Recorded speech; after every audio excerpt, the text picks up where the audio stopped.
വയനാട് ഭവന നിർമ്മാണ ഫണ്ടിൽ കോൺഗ്രസ് അക്കൗണ്ട് എവിടെയെന്ന് വെളിപ്പെടുത്താൻ മുഖ്യമന്ത്രി പ്രതിപക്ഷ നേതാവിനെ കഴിഞ്ഞ ദിവസമാണ് വെല്ലുവിളിച്ചത്. പിരിച്ച പണം എത്ര പണം കയ്യിലുണ്ട്, ആ അക്കൗണ്ട് ഏത് ബാങ്കിലാണ്, ഇതൊക്കെയായിരുന്നു മുഖ്യമന്ത്രിക്ക് അറിയേണ്ടിയിരുന്നത്. മുഖ്യൻ ഒരു കാര്യം മറന്നുപോയി. ഇത് സെക്രട്ടേറിയറ്റിലെ ധനകാര്യ വകുപ്പിലെ സെക്ഷൻ അല്ല, കോൺഗ്രസ് ആണ്. പ്രതിപക്ഷത്തിന്റെ അവർ പിരിച്ച ഫണ്ടാണ്, അവരെ വിശ്വസിച്ച് ജനങ്ങൾ നൽകിയ ഫണ്ടാണ്.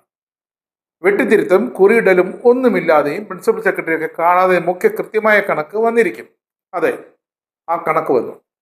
KPCC പ്രസിഡന്റ് സണ്ണി ജോസഫ് ഇതാ മുഖ്യന്റെ അടക്കം ഇടതുകാരുടെ സംശയമൊക്കെ തീർത്തിട്ടുണ്ട്. ജോയിന്റ് അക്കൗണ്ടിൽ കോൺഗ്രസിന് ആകെ ലഭിച്ചത് 5,38,21,632 രൂപയാണെന്ന് സണ്ണി ജോസഫ് വ്യക്തമാക്കി. പ്രതിപക്ഷ നേതാവിന്റെയും KPCC പ്രസിഡന്റിന്റെയും പേരുള്ള ജോയിന്റ് അക്കൗണ്ട് വഴി ലഭിച്ച തുകയാണിത്. അതിനു പുറമെ യൂത്ത് കോൺഗ്രസുകാർ 1,05,00,000 രൂപ നൽകിയിട്ടുമുണ്ട്. തീർന്നില്ല.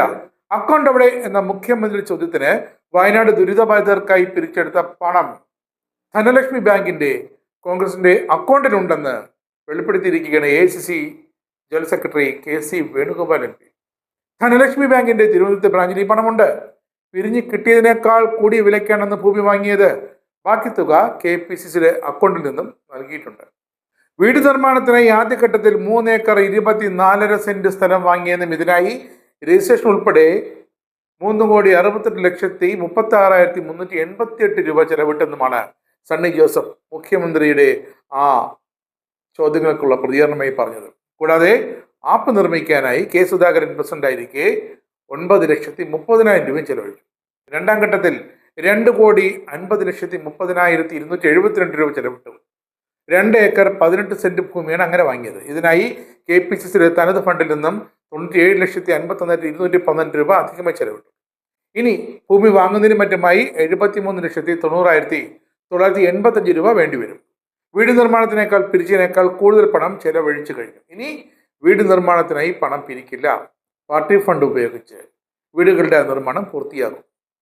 പണമെല്ലാം അക്കൗണ്ട് വഴിയാണ് നൽകിയത്. കണക്കുകൾ ആർക്കും പരിശോധിക്കാമെന്നും സണ്ണി ജോസഫും KC വേണുഗോപാലും വ്യക്തമാക്കിയിട്ടുണ്ട്. മുണ്ടക്കൈയിലെ ദുരന്ത ബാധിതർക്കായി 100 വീടുകൾ നിർമ്മിക്കുമെന്നായിരുന്നു കോൺഗ്രസിന്റെ അന്നത്തെ പ്രഖ്യാപനം. ഫെബ്രുവരിയിൽ മേപ്പാടി കുന്നംപറ്റയിൽ കോൺഗ്രസ് വാങ്ങിയ സ്ഥലത്ത് രാഹുൽ ഗാന്ധി ഒന്ന് തറക്കല്ലിട്ടു.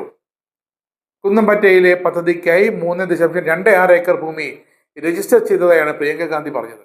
2.18 ഏക്കർ ഭൂമി കൂടി വാങ്ങിയിട്ടുണ്ട്.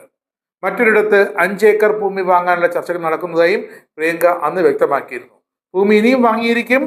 പറഞ്ഞ 100 വീടല്ല, 100 അല്ല, 100-ലധികം വീടുകളാണ് കോൺഗ്രസ് പണി നൽകാൻ പോകുന്നത്.